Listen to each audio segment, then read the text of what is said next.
Halo semuanya, jumpa lagi dengan saya Chandra di channel Terapin Tekno.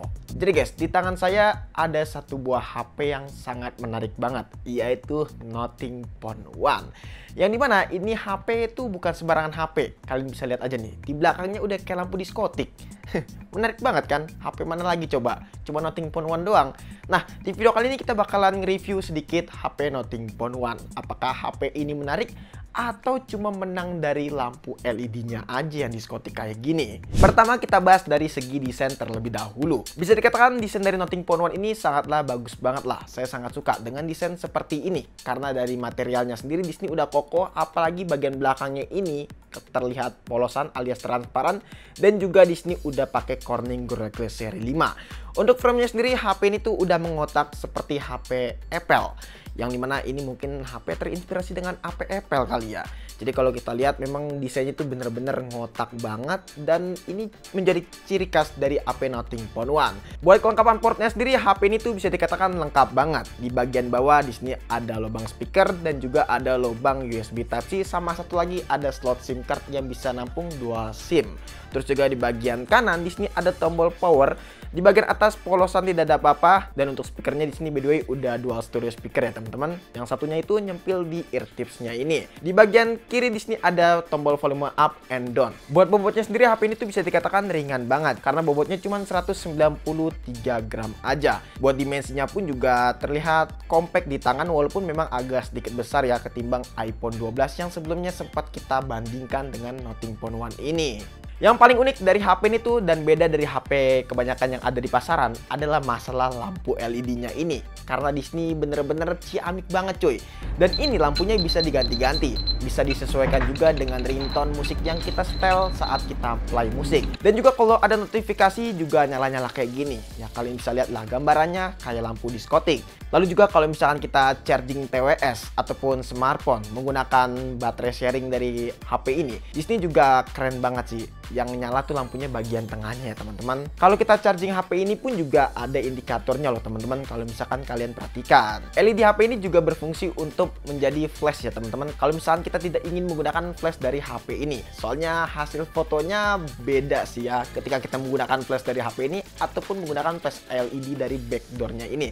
Nantinya kita bahas untuk masalah kamera lebih mendalam, tapi kita nggak berfokus ke masalah kamera, kita berfokus ke layarnya dulu aja karena ada yang unik. Buat layar sendiri, HP ini memiliki panel OLED dengan 1 billion warna dan udah pakai refresh rate 120 Hz.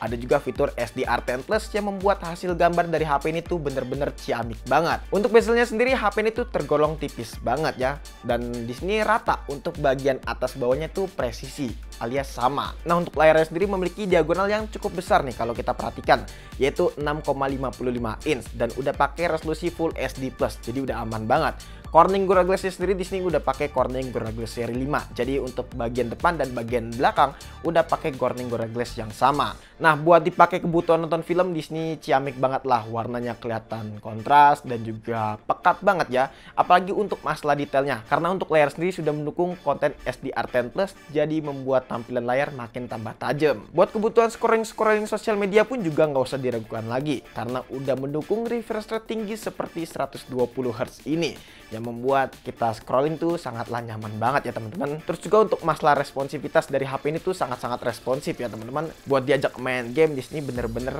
oke banget layar dari HP ini. Walaupun kategori HP ini tuh bukan HP gaming ya. Ngomongin soal game pasti nggak jauh-jauh kalau kita nggak senggol masalah performa.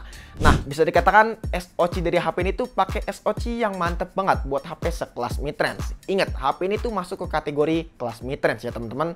Nah, buat SoC sendiri dia pakai Snapdragon 778 5G dengan pabrikasi 6 nanometer. Didukung dengan GPU-nya yaitu Adreno 642L. Dan performanya bisa dikatakan ngebut sih ya. Di sini buat main game Genshin Impact dengan settingan normal 60 fps. FPS rata-rata yang didapat itu di angka 50 sampai 60 fps. Walaupun memang agak sedikit frame drop sih ya teman-teman.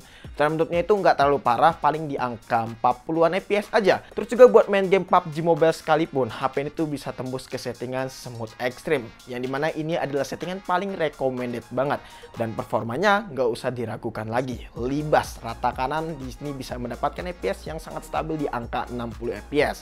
Untuk masalah suhu, nggak usah khawatir. Buat masalah suhu bisa dikatakan HP ini tuh adem banget sih ya. Karena untuk dimensi HP ini tuh nggak terlalu tipis, jadi membuat pembuangan panas jadi makin optimal. Lalu untuk baterainya sendiri, HP ini tuh berkapasitas 4500 mAh, yang dimana ini baterainya udah cukup banget buat menunjang kebutuhan sehari-hari. Buat screen on time-nya aja, HP ini tuh bisa bertahan 8-9 jam kalau misalkan kita nggak sering-sering pakai LED-nya ini. Tapi kalau misalkan kita sering-sering pakai LED-nya, ya paling bertahan 7-8 jam aja sih.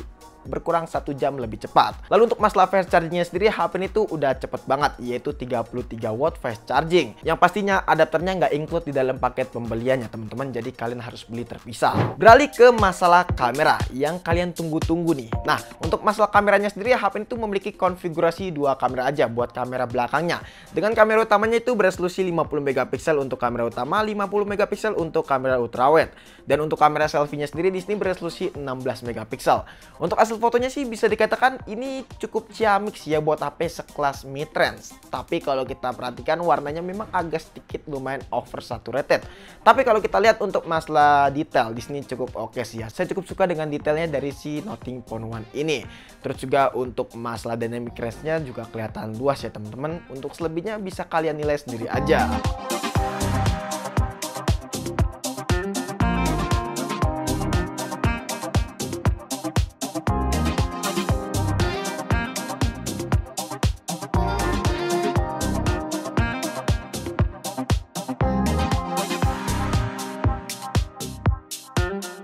Nah, kalau ini adalah hasil perekaman kamera depan dari Nothing Phone One di resolusi Full HD Plus 30 fps. Kalau kita lihat hasil kamera depannya biasa aja dan tidak ada fitur image stabilization. By the way, di sini ada kuliah sore, ada sama gadget friend. Oke, lagi pada sibuk mereview HP ternyata mereka. Oke, dan kalau kita lihat hasilnya cukup bagus ya, walaupun memang tidak stabil. Ini adalah hasil perekaman kamera belakang dari Nothing Phone One di resolusi Full HD Plus 30 fps. Untuk hasilnya kurang lebih seperti ini. Kalau kita lihat sih memang hasilnya stabil sih ya. Kalau kita ajak jalan juga cukup stabil, tapi walaupun agak sedikit gempa bumi ya.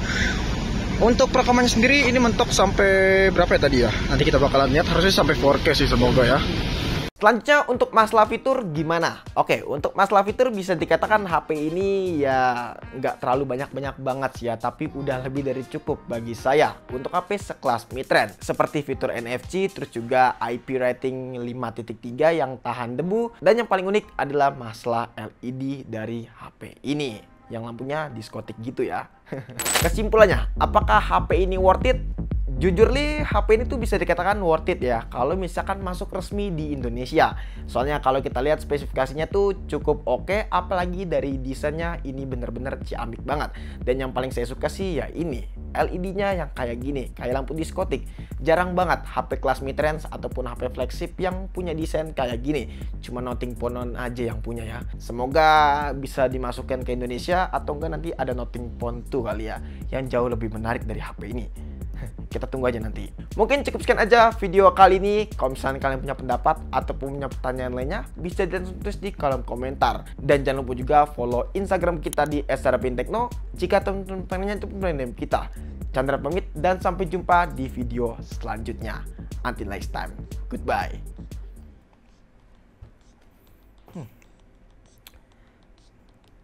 Kayak lampu diskotik. Kalau RGB mantep kayaknya nih.